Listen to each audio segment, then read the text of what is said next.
سانحہ کہنا کے بعد لاہور میں ایک اور بڑا حادثہ۔ باغبان پورہ میں اسکول کی چھت گرنے سے ایک بچہ جاں بحق، 5 افراد زخمی۔ جاں بحق بچے کی شناخت ابو بکر کے نام سے ہوئی۔ پولیس نے ٹھیکیدار محمد اشرف کے خلاف مقدمہ درج کر لیا۔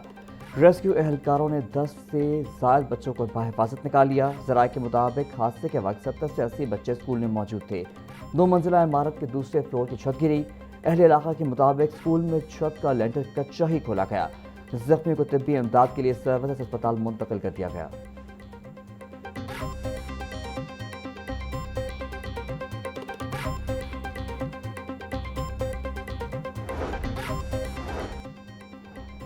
غیر رجسٹرڈ اسکول میں غیر قانونی summer camp. Ansar school education authority سے رجسٹرڈ نہ ہونے کا انکشاف۔ محکمہ اسکول ایجوکیشن کے مطابق انصر اسکول اور اکیڈمی غیر رجسٹرڈ ہے۔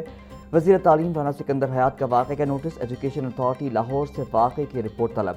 پولیس نے اسکول کی مالکہ نازیہ رضوان سمیت دیگر 4 ٹیچرز کو حراست میں لے لیا۔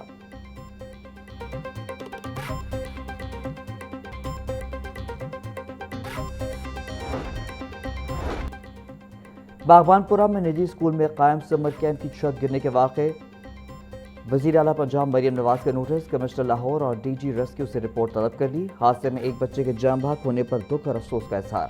سوگوار خاندان سے تعزیت۔ وزیر اعلیٰ کا صوبے بھر میں گنجان آباد علاقوں میں قائم ایسے تمام اسکولوں کی عمارتوں کا فوری سیفٹی آڈٹ کا حکم۔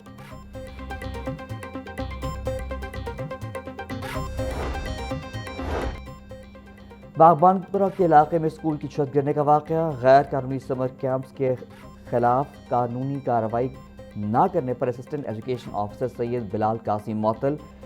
ایلیمنٹری ویمن ونگ کی اے ای او طاہرہ نذیر کو بھی فوری طور پر معطل کر دیا گیا۔ C E O education authority Tariq Mahmood کی مدعیت میں اسکول انتظامیہ اور ٹھیکیدار کے خلاف مقدمہ درج کروا دیا گیا، جبکہ 5 افراد کو حراست میں لے لیا گیا۔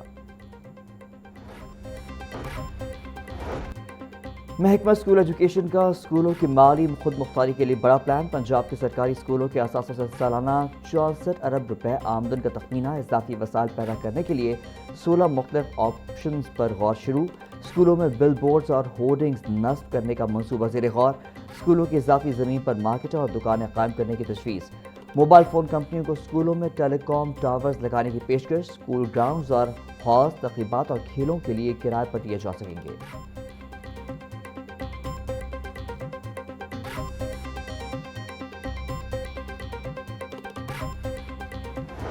کسی بھی شہر کی، تحصیل کی، گاؤں کی کوئی تفریق نہیں ہے۔ اب تمام شہروں میں آلموسٹ یہ بسیں چلنا شروع ہو گئی ہیں۔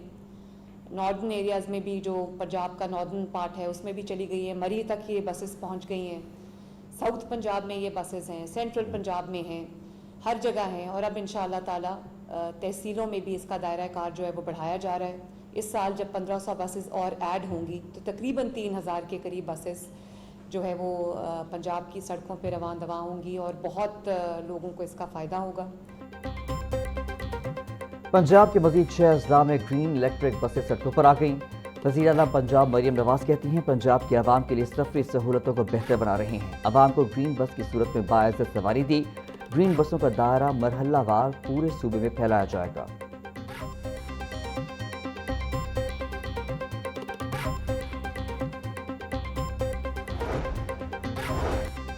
وزیر اعلیٰ پنجاب مریم نواز شریف سے ازبکستان کے وفد کی ملاقات۔ 2 طرفہ تعلقات، تجارت، زراعت، لائف سٹاک، سیاحت اور صنعتی تعاون کو فروغ دینے پر اتفاق۔ وزیر اعلیٰ مریم نواز نے کہا پنجاب حکومت غیر ملکی سرمایہ کاروں کے لیے بہترین مواقع فراہم کر رہی ہے۔ پاکستان اور ازبکستان کے درمیان تجارتی راہداری اور علاقائی تعاون میں مزید وسعت کے امکانات ہیں۔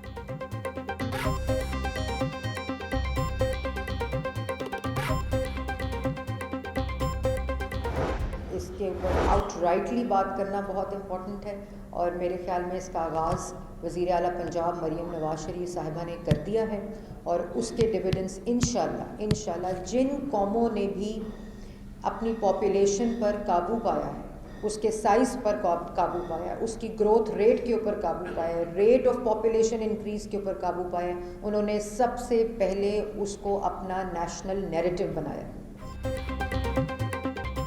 سینئر صوبائی وزیر مریم اورنگزیب کہتی ہیں بڑھتی آبادی کو کنٹرول کرنے کے لیے اقدامات کرنے ہوں گے۔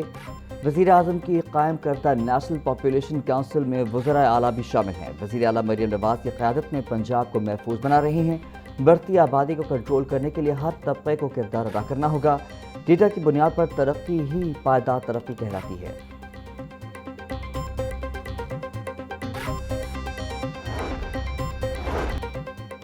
لیسو کے ڈسٹریبیوشن سسٹم میں صارفین کو پریشان کر دیا۔ شدید گرمی میں ٹرانسفارمر جلنے کی شکایات میں ہوشربا اضافہ۔ مختلف علاقوں میں ٹرانسفارمر جلنے اور دیگر تکنیکی خرابیوں کے باعث گھنٹوں بجلی بند۔ نیو اسلامیہ پارک، چونگی مرسدو، شاہدرہ، سیاد پور سب ڈویژن کے علاقے بجلی سے محروم۔ محمود بوٹی، عامر ٹاؤن، رانا ٹاؤن، باٹا پور سمیت متعدد علاقوں میں بجلی غائب۔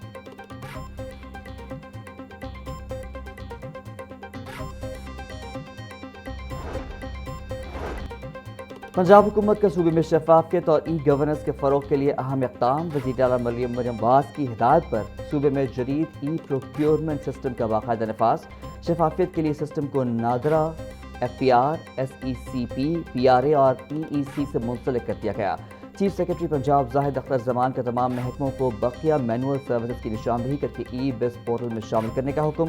سرکاری خریداری کا نظام مکمل ڈیجیٹل اور شفاف بنانے کے لیے تمام محکموں کو ہدایات جاری۔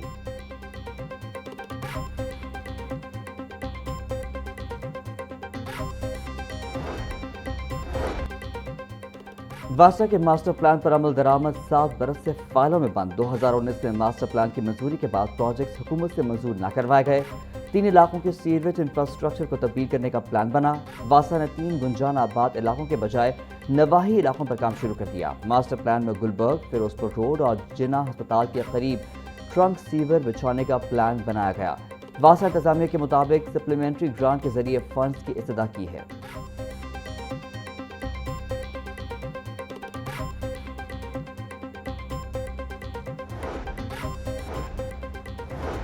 پنجاب حکومت کا پراپرٹی ٹیکس دہندگان کو ریلیف۔ 1 جنوری 2025 سے پہلے اسیس شدہ ٹیکس دہندگان کو رعایت دینے کا فیصلہ۔ نئے مالی سال میں اضافی پراپرٹی ٹیکس کا صرف 25% وصول کیا جائے گا۔ کیپٹل ویلیو کی بنیاد پر ٹیکس بڑھنے کی صورت میں مکمل اضافہ لاگو نہیں ہوگا۔ مالی سال 2025-26 کے مقابلے میں ٹیکس میں اضافہ 70% سے زیادہ نہیں ہوگا۔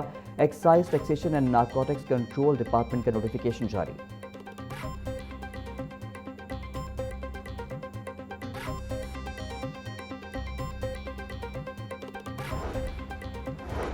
کمشنر مریم خان اور ڈپٹی کمشنر محمد علی اعجاز کی زیر صدارت پیرا فورس دربار۔ پیرا فورس کے تمام SDEOs، تفتیشی افسران اور فیلڈ اہلکاروں کی شرکت۔ کمشنر مریم خان کہتی ہیں ہر شہری قابل احترام ہے۔